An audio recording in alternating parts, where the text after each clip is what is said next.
Ал Аппаталы быйык жерди аралап саякаттап жүрүп, үй бүлөсү менен туура 1 жылдан кийин кайтып келерин билген да эмес. Ал тагдырга жашоодогу эркинин бекемдиги менен жетилүүнүн сынагын даярдап тургандыгын дагы билген эмес. Жер аны багып чоңойтtu. Түштүктүн мээ кайнаткан аптабында Ер-Азаматтын бекем мүнөзү, күчү жана эрки түптөлдү. 30 жылдан ашуун мурда ал үйүнөн ата-эненин берген насаатынын аркасында жашоонун эбегейсиз жолуна чыкты. Бул жолу дагы тагдыраны ушул ажайып улуу өзгөн жерине, рух булагына, чексиздиктин өзүнө таазим этүүгө алып келди. Карысыңды кайтарууга мезгил жетти.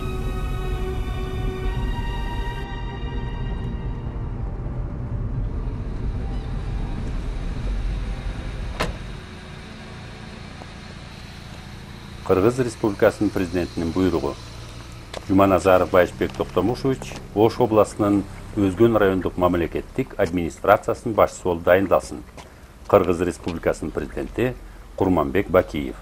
Өкмөт үйү 24 июль 2008 жыл. Кыргызстан түштүгүндөгү жалпы эле Кыргызстандагы эң бир чоң райондордун бири ушул Өзгөн районуна мени башкаруу үчүн жибергенине мен урматтуу президентибиз Курманбек Бакиевге абдан чоң ыраазычылыгымды дайыма айтып жүрөм. Ошону менен катар мен бул жумуштун кандай татаалдыгын, оорлугун, жоопкерчиликтүүлүгүн мен жакшы билем. Ошондуктан аванс катары кабыл алып, дагы чоң бир ийгиликтерди жаратуу менен мен ушул ишенимди актайм деп ойлойм. Жарым саат жетем. Ондан 10:30 чейин бөлдүм. Давай, андай болсо мындай кылайлык. Азыр келишсе мен интервьюну сразу берип коеюн. Анан кийин менден чыгып барып, районго барып, туттуу мамилесин көрөбүз. Андан кийин бул программаны жалп кетесиң. А мен ишинен азыраак келет, мен ага убакыт Үстүндө да сен кароо ишенем. Байыш үй бүлөдө 6-чы бала болчу. Анткени аны чыдамсыздык менен күтүшкөн. Дагы бир үй бүлөнүн чоң чарбасында ата-энеге жөлөк болуучу уул. Ер-Азамат төрөлгөн Ош областындагы караван айылы ар убак өзүнүн ажайып сулуу пейзажы, мөмөлүү бакчалары, ошондой эле анда жашаган эл менен сыймыктануучу. Жергиликтүү эл ар башка улуттан турса да, өң түсүнүн сулуулугу менен эле эмес, жүрөктөрүнүн тазалыгы менен айырмалануучу. Атасы Токтомуш ата жергиликтүү мектептин белгилүү мугалими болуп, согушту башынан кечирген калыс жана акыйкат адам эле. Апасы Айсулуу апа үй кызматын кылып, ондогон мыкты уул кыздарды төрөп, аларды тарбиялап чоңойтту. Ошондуктан Жуманазаровдордун үйүнөн ар дайым мейман менен достор үзүлбөй, аңкыган нандын изи чыгып, даамдуу аштын жыты кетпей турар эле. Байыш бир туугандарынан башкача болчу. Ар убак салмактуу жана жумушка элпек жан болду. Ар дайым очо барып алып, окуй берер эле. Энесине тирлик кылууга жардам берүүнү жакшы көрүүчү. Ал энесине жакын болуп, мээрими менен көңүлүн урматтап, кудум жаратылышка таазим кылган сымал кам көрүп, сый көрсөтүүчү. Алыскы 70-ci жылдары Кыргыздын айылынан чыккан өспүрүм орус тилин тыкан өздөштүрүп, ааламды көрүүнү кыялдануучу. Башкалардан айырмаланып, улам жаңы билимдерди өздөштүрө берди. Мектепти алтын медаль менен аяктады. Ал эми канаты күүгө келген кезде ата-эненин уясынан жашоонун чексиз асманына учуп чыкты. Анын турмуштан алган башкы сабактары калктын тарыхы жана үрп-адаттарын сыйлоо, улууларды урматтоо, кичүүлөрдү ызаттоо, эмгекчилдик, ар-намысты сактоо, калыстык менен жакшылыкты туу көтөрүү болду. Özgөн жерine bir ele mezgilde anın kulu jana kojoyun uulu katarında 2008 yıldın iyül ayının ayağında geldi. Özgöndüktörдүн könümüş yaşoosун eç nerse dele özgörtpөгөндөй sezildi.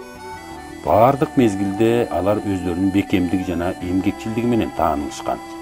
Murunku жылда эле аптаптагы жел аргы адам жүзүн күйгүзүп турган чакта жерине жемишин төгүп, өмүрдүн баары эле жергиликтүү базарда топтолуп калгандай сезилди.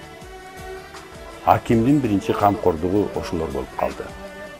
Соода тилкелеринде тартип орнотуу, дыйкан базарларын ачуу, бааларды эрежеге келтирүү керек эле. Түшүндүрүүгө, амал табууга, өтүнүп суранууга туура келди. Жолдон bir neçe жерден шаарга кире беришти. Шаардын ичинде дагы. Автобусту токтотуп алып туруп, жанагы аптабек деп коет, алып сатарлар. Ошо продукцияны арзан алып коет экен. Өзүнүн точкаларын ачып алышыптыр. Биз ошол комиссия менен чечтик, ошол жерлерде эч жерде токтобостон туура ушу базарга алып келесиңер деп. Алып келди, мына өзүңөр көрдүңөр, продукцияларын койду, сатат. Кайра мына автобус кечинде кетет ошол айылга. Чыгыштын базары накта эле философия. Ал акыркы жаңылыктар, майда бара тушактар, жашоонун тамырын улоо, айылдын, шаардын, райондун накта жүзү. Чыгыштын элине базарсыз жашоо да кунарсыз. Нечен кылымдар мурун так ушул жерде Самаркан менен Кашкардын кербен жолунда шаар гүлдөп өнгөн. Ал өзүнүн ажайып көчөлөрү жана базарлары, өзгөчө маданияты, эң башкысы меймандостук үлгүсү менен таңдандырат. Бүгүн Өзгөн шаары административдик борбор жана Ош областынын бүтүндөй районунун борбору. Өзгөн району 1928 жылы уюшулган. Анын аймагына 19 айылдык округтар кирет. Бул жерде 230 миңге жакын калк жашайт. Алар кыргыз менен өзбектер, орус менен украиндер, уйгур менен түрктөр, башка улут жана улуттардын өкүлдөрү дүйнөгө эл аралык толеранттуулуктун, бири-бирин урматтоонун сабагын көрсөтүп жатышат. Жергиликтүү элдин негизги иши бул айыл чарбасы болуп эсептелинет. Өзгөндүн атага чыккан күрүчү, балы, жаңгагы жана дары касиеттерине ээ суулары жөнүндө даңк Непада эле Кыргызстандын чегинен чыгып, бүткүл дүйнөгө аралап кеткен. Өзгөн району өзүнүн кайталангыс жаратылышы менен катар комплекстүү архитектуралык тарыхый музей менен атактуу. Бекеринен ал 2009 жылдын жай мезгилинде өткөн 3-чү эл аралык туристтик көргөзмөнүн катышуучуларынын көңүлүн бурган жок. Акыркы мезгилде өзгөндүктөр бүткүл дүйнөдө аты чыккан туристтик тармактын өнүгүшүнө атайын басым жасап жатышат. Анткени кошумча пайда алып келүүнүн булагы катарында болушун жакшы билишет. Туризмди өнүктүрөлүк деп ушуга дагы бир багыт алып атабыз. Буга дагы потенциалыбыз абдан жогору. Бирок биз билебиз, мун үчүн биринчиден биз ошол ярмарканын аркасында бир топ контакттарды түзүп алдык. Эми болсо инфраструктураны оңдошубуз керек, жолдорубузду жакшыртышыбыз керек, жакшы чоң бир мейманканаларды курушубуз керек, ошо чет элдик меймандарды жакшы тосуп алуу үчүн. Телөө системасын жакшыртышыбыз керек. Ошондуктан бул багытта да жумуш абдан көп. Кемитип айткан болсун дешилмени, жараткан ыра көрөм ак талпактуу, кыргызга айкөл болгон түшүнбейли. Өзгөндүктөрдүн башкалардан айырмалуу көптөгөн жаркын таланттары бар экенин меймандарга көрсөтүп да, мактанып да сыймыктанууга акылары бар экени талашсыз чындык.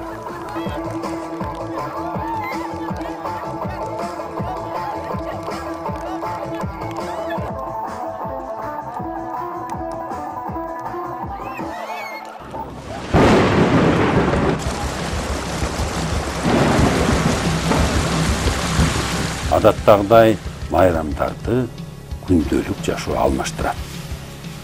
Өзүң жөнүндө ойлогон бир башка, Ал эми сенин колуңда миңдеген тагдырлар менен өмүрлөр туруп, алардын бардыгы сага гана ишенип жана күтүп жатса, уйку менен тынчтык кетип, өзгөчө сенин кетирген каталыктарыңа эч качан кечирим болбойт. Май айынын 14-15-теринде катуу жааган жамгырдан улам Өзгөн районундагы Алтын булак айылын суу каптап бир топ чыгым келтирилген. Эң эле чоң зыян айыл ичиндеги жолдорго болду. Мындай тайкылыктын жана күтүлбөгөн кокустуктун баасы менен көптөгөн үй бүлөнүн, түгүл бүтүндөй айылдардын жашоосу токтоп калышы ажеп эмес. Сенин чегинүүңө же окуяны алдын албай коюуга укугуң жок. Eşitlik kaptap. Cavan ahvalda kaldık. Mal saraylarımızın işi vardı. Selge tolup hazır belçeden bolup jatattık. Eginlerimizni çaypap ketdi.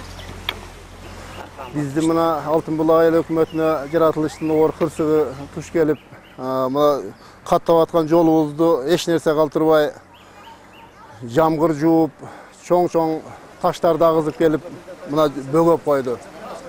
Rayonumuzun hakimi Bayışbek Toktomuşevич özü baş bolup gelip mına күчтүү техникаларды алып келip mına биздин көз алдыбызда жолдорду оңдоп mına машиналар каттагандын алдында турат, асты бүгүн жолдон өтүп атышат. Biz Altın Bulak Ayıl hökümetindегі Сасық Bulak айылында турабыз.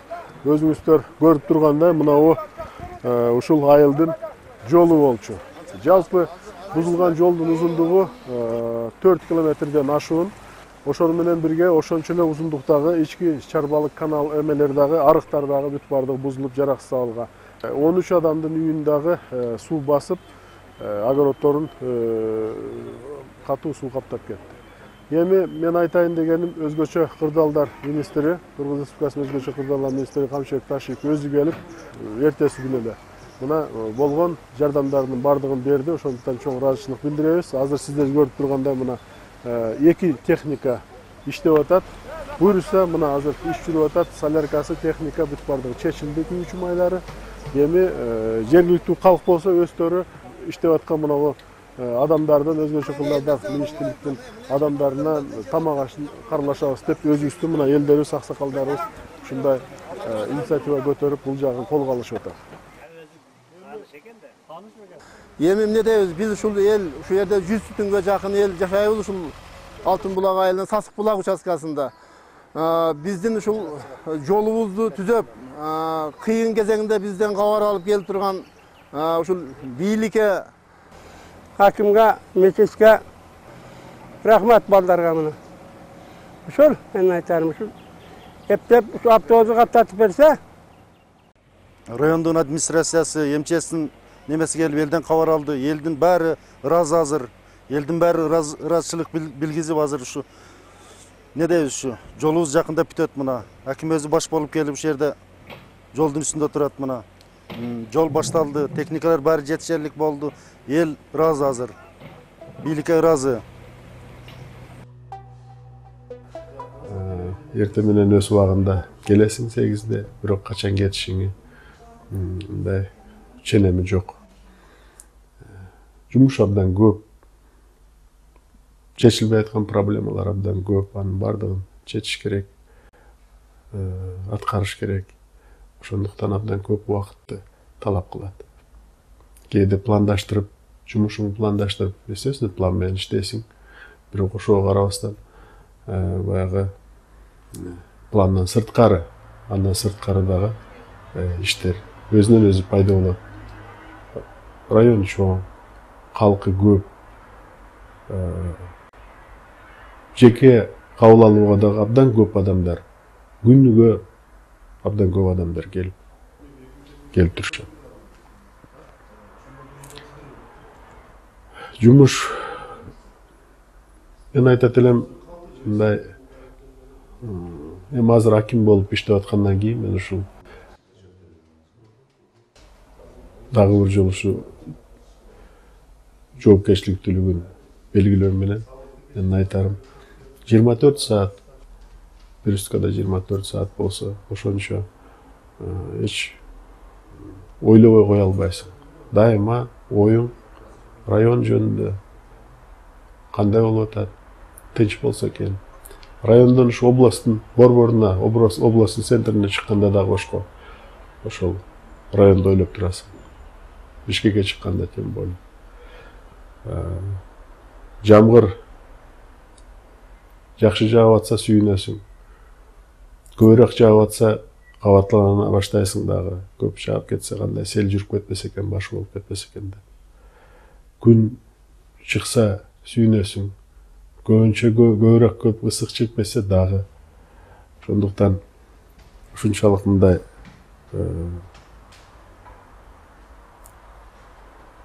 жумуштун спецификасы ушунчалык адамды өзүнө тартып турат экен да.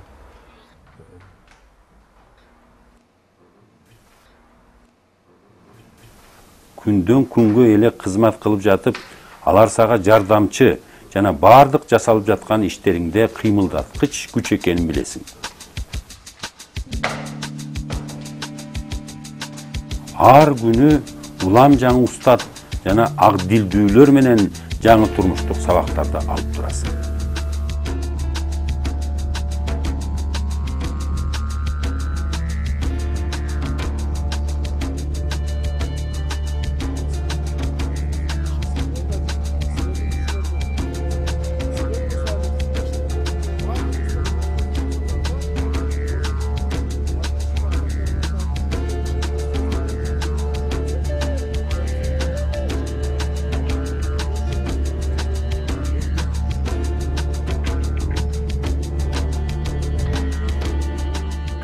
Бул байыркы жер 2000ден ашуун тарыхы менен ата-бабалардын акыл парасатын сактап калган караханиттердин урпактары менен отурукташкан. Мүмкүн ошондуктан ал сени албан иштерди жана эмгектенүүгө багыттаган соолгус жашоонун күчү менен толуктап турат. Сен дагы бул жерде киндик кан тамган мекениң, туулуп өскөн үйүң сени сүйүп жана сактап турганын, сени багып жаткан жериңдин бардыгын түшүнүп, эл сага ишенип тургандыктарын билип, таза жана калыс элге кызмат өтөө адамдык милдетиң экенин таасын түшүнөсүң.